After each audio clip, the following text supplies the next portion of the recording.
I flew 12 hours from overseas to see my mom. We'd planned this visit for weeks. A stranger opened the door. "I live here," she said. "I don't know your mom." So I called my mom. "Did you move?" She replied, "No, I didn't move. I'm at home waiting for you." You know that weird stomach drop feeling when something is just off? That's exactly what hit me the second she opened the door. I was running on airplane coffee, a half-smashed chocolate croissant from Charles de Gaulle, and 20 hours without sleep, but I was wide awake now. She stood there in my childhood's doorway like it belonged to her. She wasn't even apologetic. No awkward smile, no, "Oh, sorry, you must be looking for someone else." Just flat matter of fact. "I've lived here for 7 months." I blinked at her. "I think you're in my mom's house." She raised an eyebrow like I'd just suggested we switch shoes for fun. "Who's your mom?" I told her my mother's name. Her expression didn't budge. "I don't know her. I live here." At this point, I was too tired to process how, so my brain went straight to sarcasm. "Oh, okay. So, my childhood home just relocated itself into your name." She shrugged. "I've lived here for 7 months." She said it exactly the same way, like she was hitting repeat on an audio file. "No, my mom lives here," I insisted. My voice had that sharp edge I usually reserve for French waiters who bring the wrong order and pretend they didn't. Her lips pressed together. "Maybe you've got the wrong address." "No," I said quickly, shaking my head. "It's not the wrong address. I grew up in this house. I know every inch of it." She gave a little sigh, the kind people give when they're done humoring you. "Look, I don't know what to tell you." And then the door closed right in my face. The sound was soft, but it might as well have been a gunshot. I stood there holding my bag in one hand and the presents from my mom in the other, staring at the white paint of the door like it might just melt away and reveal her behind it, smiling. Just kidding. It didn't. Instead, I pulled out my phone and called my mom. The sound of her voice was almost disorienting in that moment, too normal for what I was seeing. "Did you move?" I blurted. "No," she said. "I didn't move. I'm at home, waiting for you." My stomach twisted. I glanced back at the door. "You're at home?" "Yes." "Like right now?" "Yes, where else would I be?" I swallowed, my brain pulling in two completely opposite realities and trying to mash them together into one. Spoiler, it doesn't work. "I'm outside the house," I said slowly, "and you're not here." She gave a little laugh, the kind people use when they think you're being dramatic for no reason. "Well, of course I'm here." "Uh-huh," I said, staring at the door again. "We'll circle back to that." I hung up before I could say something sharp enough to regret later. I knocked again, harder this time. The woman opened it after a few seconds, and I could practically hear her thinking, "Oh, not you again." "Yes, this is my mother's house," I said. My voice was calmer than I felt. "Why are you here?" Her hand stayed tight on the edge of the door. "I'm renting it." That hit like a slap. "You're renting it?" She nodded once, clipped, like we were doing speed dating and she was moving me to the reject pile. "Who are you renting it from?" She tilted her head, considering me. "From the landlord." "Which is who?" "I don't have to tell you that." The way she said it, not hostile but final, told me she wasn't going to budge. It also told me she had no idea who I was or what this house meant to me, and frankly, she didn't care. I bit the inside of my cheek. "Right, well, enjoy the house." I gave her a smile that wasn't a smile at all. She closed the door again. I stood there on the porch with my pulse pounding in my ears, staring at the brass numbers above the door. The same ones I'd looked at 100 times growing up. The same little scratch in the paint next to the doorbell where my mom once hung a wreath too heavy for the hook. The same house, and somehow completely not. This wasn't just wrong. This was wrong. My mother was at home, but apparently her home was currently occupied by a stranger who'd been there for 7 months. And my mother, who supposedly hadn't moved, wasn't in it. The presents in my hands suddenly felt ridiculous. Chocolates from a Paris boutique, a silk scarf I thought would make her smile. Now they just felt like props in a play I didn't understand. I walked back to my car, my head full of static. Either my mother had gone completely delusional, or there was something happening here that no one had bothered to tell me. And if it was the second one, someone was going to regret thinking I'd just shrug and get back on a plane. If you think walking up to your mom's house and finding a stranger there is strange, you should know. I've been here before. Not here exactly, not on that porch, but in the same position. Being told I'm wrong about my own life. That reality is something different than what I see right in front of me. The first time I learned what that feels like, I was 7 years old. That was the year my mom remarried. On the wedding day, I remember the cake, the itchy dress, and how everyone kept telling me how lucky I was to have a dad again. It sounded nice. A dad. Even the word felt like it had weight. I didn't have many memories of my real one. He died when I was 4. Just a couple of blurry images and the scent of his aftershave that would sometimes come out of nowhere like a ghost. The new man wasn't scary in the obvious ways. He didn't yell or slam doors. In public, he was warm, charming, helpful. He made people laugh. But there was something in the way he looked at me sometimes, like he was trying to solve a problem he wished he could just delete from his to-do list. And here's the problem. My mom never seemed to notice. At first, it was subtle. Things going missing, accidents happening, and somehow, without anyone saying it outright, it always ended up being my fault. It was never his voice accusing me. It was always just a suggestion. A little I think she might have dropped casually to my mom in the kitchen while I was in the next room. The thing about those little suggestions is that they stick. Once they're planted, you start to feel like you're defending yourself all the time. You start to wonder if maybe people are right about you. And I did wonder, right up until I realized it wasn't an accident. One day a vase broke. I wasn't even in the room when it happened. I heard it crash from upstairs. By the time I came down, he was already sweeping up the pieces, shaking his head. "She's been running around all morning," I heard him tell my mom. "I wasn't even in here," I said. My voice went high and sharp, the way it always did when I knew I was about to be railroaded. He looked at me with that calm, patronizing expression I'd later come to hate, like I was a child making up stories. "You probably didn't mean to," he said, "but you need to be more careful." And that was that. My mom gave me the disappointed mom look, and I went to my room feeling smaller than ever. If that had been the only time, maybe it wouldn't have gotten under my skin. But it wasn't. It happened again and again, always just enough to make me look bad, never enough to make him look like the villain. Then the new kids came. First my half-sister when I was 7, then my half-brother 2 years later. And just like that, they had their real family, the one I wasn't really part of, not in the way they were part of each other. Don't get me wrong, my mom still loved me. I know she did, but she loved them with a kind of excitement she didn't have for me. Every milestone they hit was an event. With me, it was just expected. And him. He adored them, praised them, bam, bought them little gifts. With me, the best I could hope for was to be tolerated. The worst was when he'd take their side over something I hadn't done. The amusement park incident is burned into my brain. It was a perfect day, or it should have been. Cotton candy, roller coasters, the works.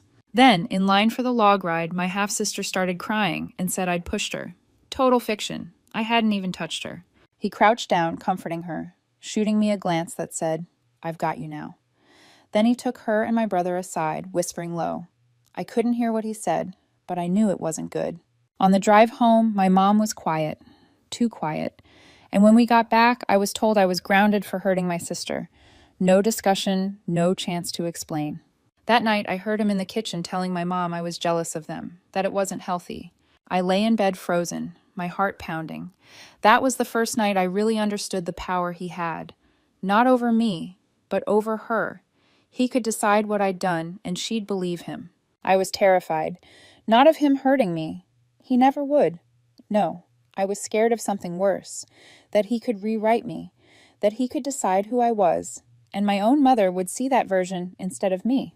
That's the kind of fear that doesn't go away, even when you grow up. By my late teens, I was counting the days until I could leave.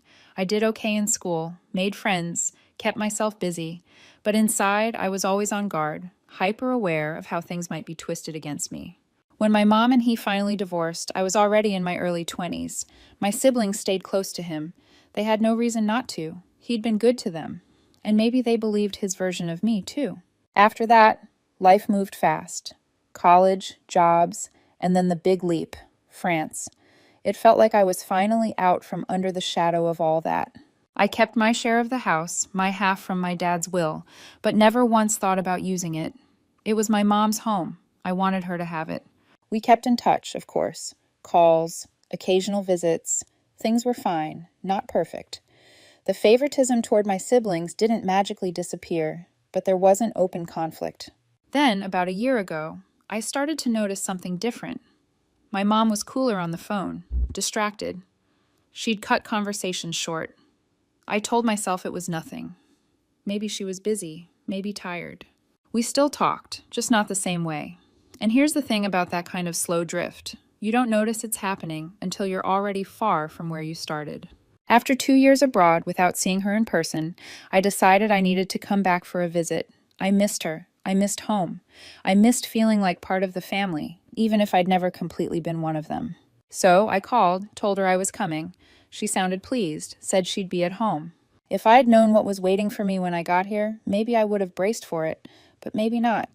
Maybe I still would have walked up to that porch, gifts in hand, believing the story I'd been told my whole life, that home was home and my mother was in it. Turns out I didn't know a damn thing. I was still standing on the sidewalk in front of my childhood's house when I called my mom again. My fingers were cold, even though it wasn't cold out. Hey, can you give me your address? I tried to sound casual, like I wasn't looking at a front door that now belonged to a stranger. There was a pause. Why do you need my address? She didn't sound suspicious, just puzzled. I just want to make sure I'm heading to the right place, I said. She chuckled like this was a minor quirk of mine. It hasn't changed. Then she rattled it off. An address across town. I stared at the street name on my phone. I'd never heard it before. I'll be there soon, I said, and hung up before she could ask anything else. I called an Uber. The driver didn't say a word, which was fine by me. As we crossed the city, the blocks got shabbier. Cracked sidewalks, pawn shops, the kind of convenience stores with bars on the windows. My stomach felt heavier the closer we got. Her building was a tall gray slab with flickering lobby lights and chipped tile floors. I took the stairs. Each landing smelled faintly of fried food and something older, harder to place. When she opened the door, I forgot my prepared line. She looked smaller than I remembered, standing in a one-room studio that barely had space for the bed, a table, and 2 mismatched chairs. A hot plate sat on the counter like it was the whole kitchen. "What is this place?" I asked before I could stop myself. She tilted her head. "This is my apartment." "Why are you living here?" Her brow furrowed like I'd just asked why water is wet. "You told me to. You asked your brother and sister to handle it. You said we needed to rent the house." It felt like someone had tilted the floor under me. "No, I didn't. I didn't even know you'd moved." Her voice sharpened just a little. "Of course you knew. You told me in your messages." I stared at her. "What messages?" She crossed to the little table, picked up her phone, and handed it to me. WhatsApp was open. My face in the profile photo, my name, but not my number. The chat was all short, formal lines. No warmth, no in-jokes, no me in them. "It's better if they handle the rental. Don't worry about the details. It's already arranged." "This isn't me," I said. She frowned like she was trying to make the math work in her head. "What do you mean? That's your picture." "It's not my account, and I've never sent you these." She sank into one of the chairs, still looking at me. "Then who set up WhatsApp for you?" I asked. "Your brother and sister. Last year I couldn't get it to work, so they fixed it. They said this was you. They said you wanted them to take care of everything. And you believe that." It slipped out sharper than I meant. She gave me a look. "Why wouldn't I? They were here. I thought they were helping. They told you I didn't want to talk to you about it. They said you'd get upset if we discussed it on the phone, that you'd made up your mind." I swallowed hard. "I never said that, not once." She stared at me for a long beat. "So, you didn't ask them to rent the house?" "No." Her shoulders sagged. "Then, I don't know what to think." We sat there, the phone between us like it was a third person. I picked it up and scrolled back. The rental idea didn't come as a demand. It crept in, little comments, then more frequent, until it was treated like a done deal. The messages started sounding like arrangements had already been made, even though I'd never agreed to anything. I set the phone down. "Mom, these aren't from me. I wouldn't move you out without talking to you. I wouldn't do this." Her mouth trembled slightly. "All this time I thought you—" She stopped, looked down.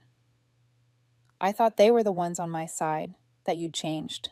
"Changed how?" "Stopped caring," she said softly. "That you didn't want me in the house anymore." I shook my head. "No, never." She exhaled slowly, like air leaving a balloon. "If it wasn't you, then—" She trailed off again, but the unspoken names were right there between us. Her phone buzzed. A new WhatsApp message lit up the screen from the same fake me. "Things here in France are really expensive. I hope you understand." We both stared at it. My skin prickled. "Don't answer," I said. She nodded, and we waited, watching the 3 dots appear and vanish. The thing about thinking you've uncovered everything is you're almost always wrong. I thought I'd gotten to the bottom of it. Fake WhatsApp account, forged consent, unauthorized rental. It was enough to make anyone's blood boil. But I was wrong. There was more, and it was worse. But I didn't know that yet. Right then, I was sitting across from my mother in a lawyer's office that smelled faintly of old paper and burnt coffee. The lawyer had a calm, polite smile, like he'd seen every kind of family disaster, and mine was just Tuesday. He slid a photocopy across the table. That's your signature, correct? I didn't even need to touch it. No, not even close. He nodded like that was exactly the answer he'd been expecting. That's good, because it's on the consent form attached to the tenant's lease, the one authorizing them to rent the property. I picked up the paper and stared at the looping imitation of my handwriting. Wow, they didn't even try to get it right. I've seen ransom notes with better penmanship. My mother shifted in her chair.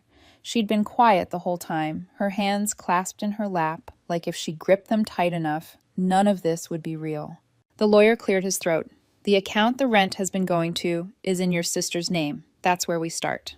That was enough to light the fuse. We had leverage now, the kind that could be used in a courtroom or whispered into someone's ear until they caved. Forgery is one of those words people don't want anywhere near their name. We didn't wait. 2 days later, my mother and I stood in my sister's kitchen. She was leaning against the counter, arms crossed, while my brother sat at the table pretending to check something on his phone. I put the lease copy on the counter between us. You want to explain this? My sister glanced at it and shrugged. We were managing things for Mom. She didn't need all that space. That's not the question, I said. The question is why my name is on here without my permission. My brother finally looked up. We thought you wouldn't care. You don't even live here anymore. Right, I said. Because geographical distance cancels out ownership. That's in the Constitution, isn't it? They didn't laugh. My mother stepped forward. You will return the rent money, all of it. My sister's mouth twitched. It's not that simple. Why not? I asked. We don't have it, my brother said. The room went very still. What do you mean you don't have it? He hesitated just long enough for me to know something was about to break loose. We gave it to Dad. My mother's face drained of color. What? He needed it, my sister said quickly. His business went under. He's drowning in debt. We were helping him. I laughed. I couldn't help it. So let me get this straight. You impersonated me, forged my signature, kicked Mom out of her home, and rented it out. All so you could bail out the man who spent my childhood making sure I felt like a squatter in my own house? Neither of them met my eyes. My mother's voice shook. You lied to me for months. I thought you were protecting me from her. She gestured toward me, but you were protecting him. My sister straightened her chin up like she was making some noble confession. He's our father. We couldn't just let him sink. You didn't just let him sink, I said. You threw my mother overboard to build him a raft. The rest of the conversation was short and ugly. I told them we had proof of the forgery, proof of the payments, proof they'd used the property without consent, and I told them exactly what the lawyer had said. We could take it to court or the police. They chose the third option, repay every cent. They didn't have it anymore, which meant it would come out of their pockets. Monthly payments until the full amount was back in my mother's account, plus damages. The lease was terminated within the week. The tenant, understandably furious, moved out without penalty. By the end of the month, my mother was back in the house. Her house. Our house. She started calling her old friends again, inviting them over like nothing had happened, except I knew something had. She looked lighter, and she looked at me differently now, like she finally saw me without someone else's words in the way. I flew back to France not long after. Life there felt the same, but I didn't. A few weeks later, my laptop pinged with an incoming Zoom call. It was my mom. She was in the kitchen, sunlight streaming in from the big window, a couple of her friends laughing in the background. You're smiling, I said. I have reasons to, she replied. We talked for an hour about nothing and everything, but in the back of my mind, I kept thinking about how close we'd come to losing all of it. The house, the truth, each other. Did I go too far or not far enough? Let me know in the comments below and subscribe for